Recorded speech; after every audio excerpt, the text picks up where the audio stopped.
going to contact Liquor 17. Some areas are hotspots for the virus and some are not at the moment. But that doesn't mean they won't be in a few weeks. You can volunteer to help out in the hospitals and many other places. That actually is the best thing to do. Help out people in this scamdemic instead of sitting home pushing BS conspiracy theories. I am a nursing student, and I have seen COVID patients and just how overwhelmed the doctors and nurses were. And this was weeks ago, before they removed us from the clinical setting, for our own safety. Please stop with the spreading of misinformation. Educate yourselves, please. Listen to the experts in the field who have spent years studying medicine and viruses. Hi Cassandra, me again. Educate yourself, please. Listen to an expert in the field who has spent years studying medicine. Now, just to be clear, I'm not having a go directly at Cassandra. I'm using Cassandra as a type because there are many people out there of the same mindset as Cassandra here. So again, to all of those Cassandras out there, I would say, educate yourself, please. Listen to an expert in the field who has spent years studying medicine. Dr. Annie Bukacek is a board-certified internal medicine physician and sole proprietor of her medical practice in Kalispell named Hosanna Healthcare. She's been practicing medicine for over 30 years, most of those years in Montana. She got her medical degree from the University of Illinois in Chicago, did her internship and residency of internal medicine at Oregon Health Sciences University. Dr. Annie is a council member and fellow of the American College of Physicians Montana chapter, and in 2019 won the ACP Laureate Award for commitment to excellence in medical care as well as service to their community and the ACP. She is a member of the Montana Medical Association Legislative Committee. She was voted Best Family Physician in Flathead County 2012 and 2019, and she is a member of the Flathead County Board of Health. Dr. Annie has been a president of Montana Pro-Life Coalition since 2008 and is a member of the board of directors of the Montana Shooting Sports Association, MSSA. She is a mother of 5 and a grandmother of 12. You're going to come and help her with her podium. Please welcome to the podium Dr. Annie Bukacek.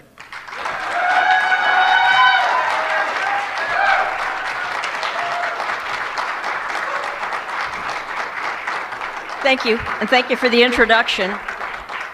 At a time where telling the truth is considered a threat to national security, we're very blessed to have a pastor who tells us the truth. We are blessed beyond measure. So I'm going to read this so that I make sure I don't give excessive commentary. So I'm going to talk about death certificates today. The decision for unprecedented government-mandated lockdowns has been based on the alleged death rate of COVID-19. Is this death rate based on truth? I posted the following question on Facebook yesterday. This is the question. Know anybody personally with baseline good health who has been hospitalized for COVID-19 alone or allegedly died from COVID-19? That was my question. I asked the question this way because if you know someone personally, you may know their baseline health status and some details of the case. And being tested positive for COVID-19 does not mean you have the disease. Even asking the question this specifically, I still got some people saying their spouse knows a friend who's of a nephew in New York. And some who answered yes but didn't give the details, even though I asked them, could you please submit some more details? I got over 350 comments and received dozens of no answers, if not scores. Last I counted, there were 3 or 4 who answered yes and said their case fit the criteria, and they gave me some details. But even those 3 or 4, giving them the benefit of the doubt that they were answering honestly to the best of their knowledge, does that mean the person they described was actually stricken with COVID-19? Inquiring minds want to know, Are the reported deaths from COVID-19 truly deaths from COVID-19? To address this question, we need to discuss death certificates, since death certificates are the basic source of information about mortality. The discussion of death certificates is not a fun one. We have all grieved so many losses in our lifetimes. Still, we need to talk about it because they are the basis of the so-called death rate of COVID-19.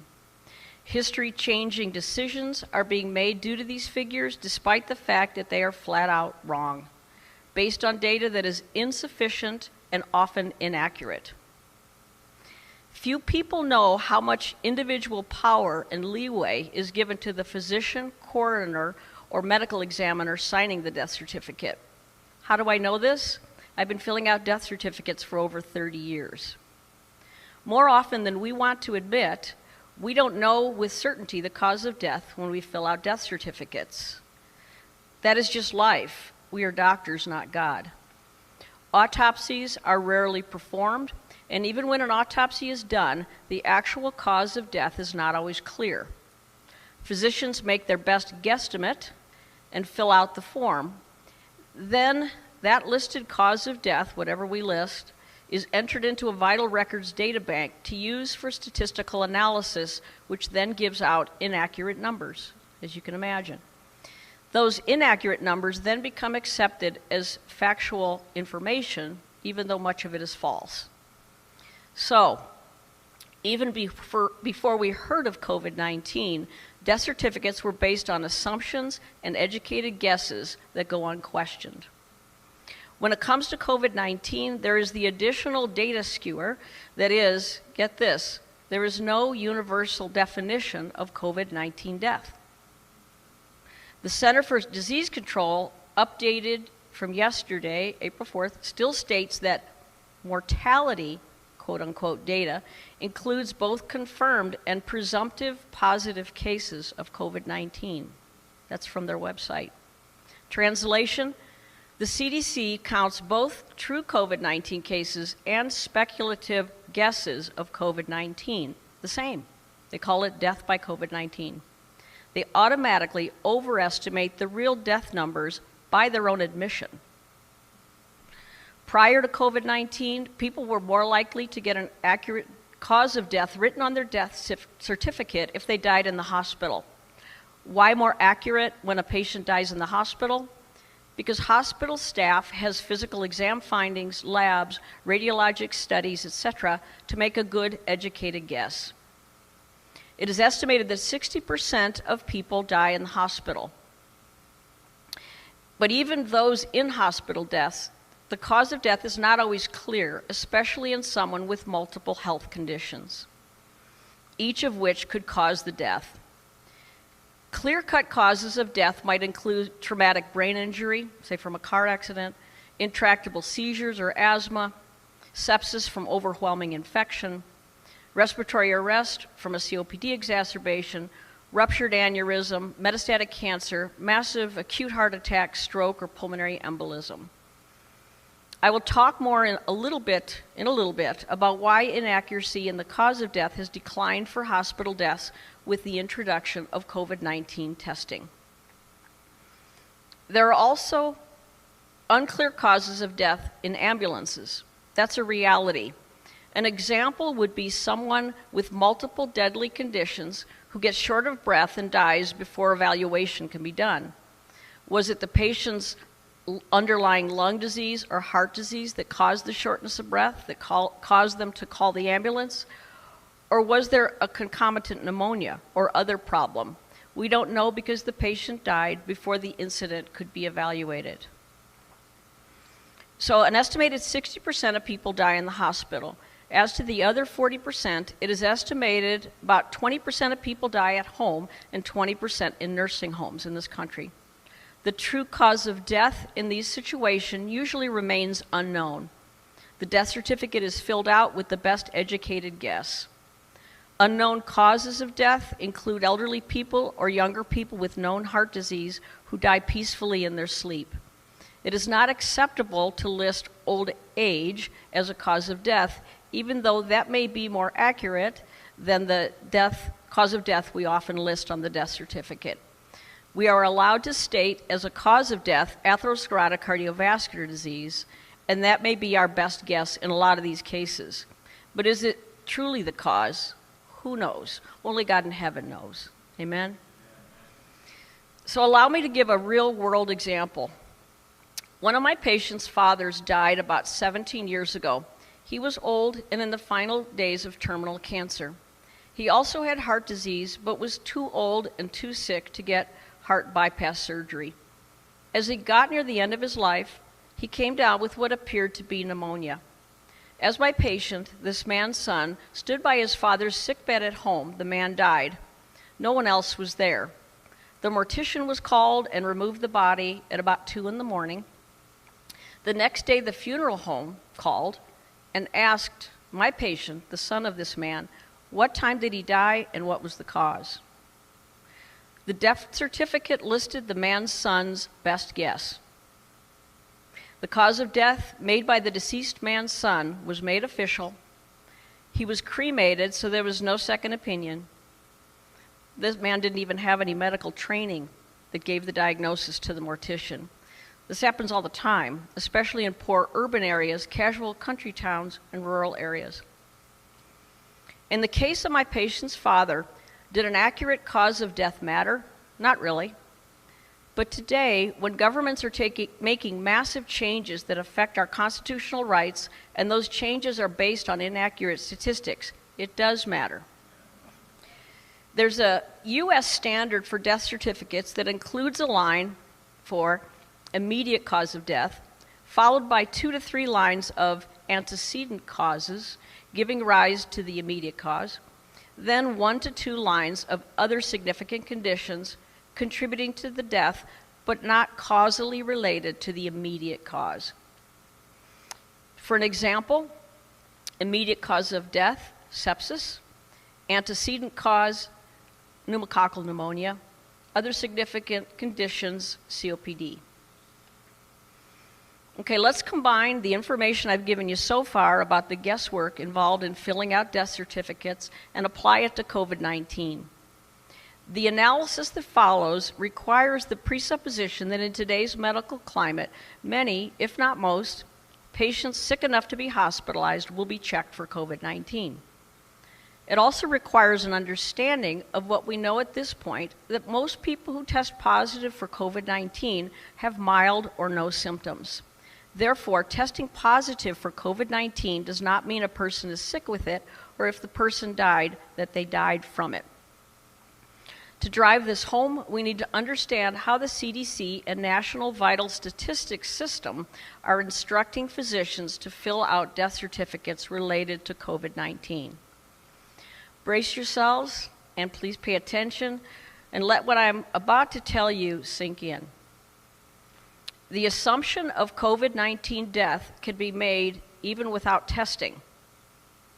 Based on assumption alone, the death can be reported to the public as another COVID-19 casualty.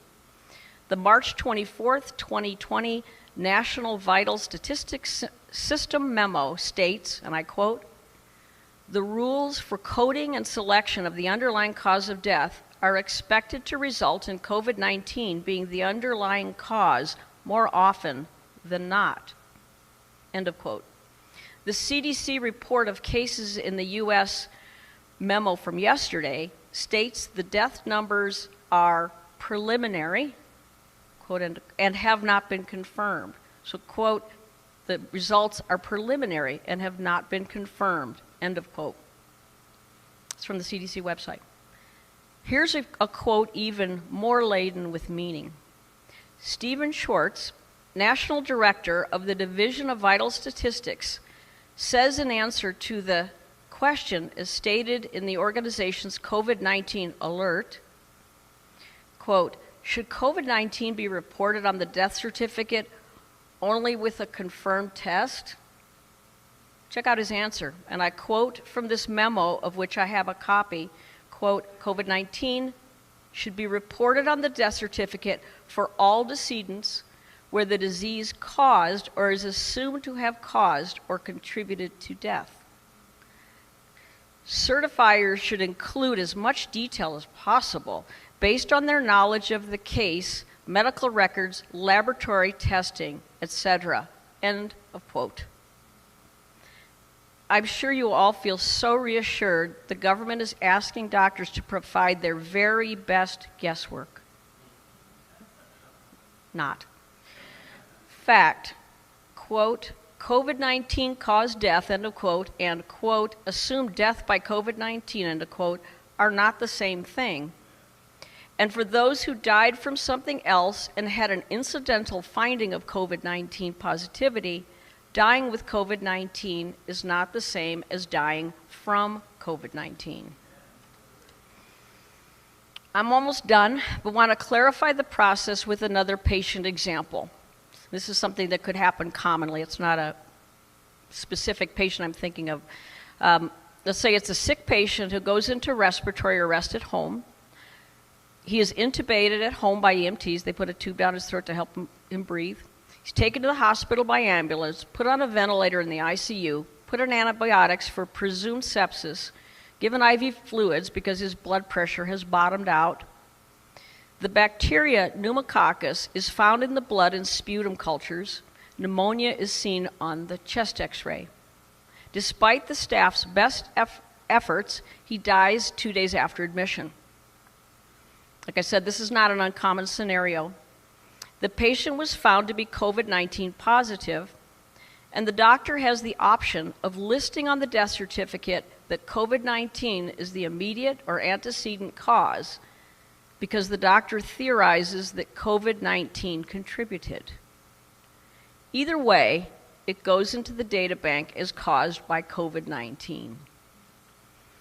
To reiterate, if a patient tests positive for COVID-19 and dies from another cause such as pneumococcal sepsis, it may be considered accurate to say that person died with COVID-19, not from COVID-19.